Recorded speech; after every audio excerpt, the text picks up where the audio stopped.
ഓം ശാന്തി.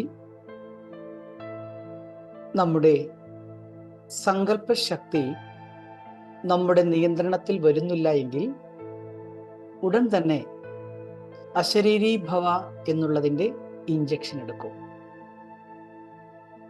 വളരെ തീവ്രമായി അതിവേഗത്തിൽ ബാബയുടെ അടുക്കൽ പോയിരിക്കും. അപ്പോൾ ഒരിക്കൽ പോലും നമ്മുടെ സങ്കല്പശക്തി വ്യർത്ഥമായി പോകില്ല. അതുകൊണ്ട് ഇപ്പോൾ വ്യക്തതയിൽ ഇരുന്നു കൊണ്ട് തന്നെ അവ്യക്തതയിലേക്ക് പറക്കും. അതായത് ശരീരത്തിൽ നിന്നും പറന്നുയരാൻ പഠിക്കും. അവ്യക്ത വദനത്തിലേക്ക് വിദേഹിയായി സദാ പറന്നുകൊണ്ടിരിക്കും. അശരീരി സ്റ്റേജിൽ പറക്കും.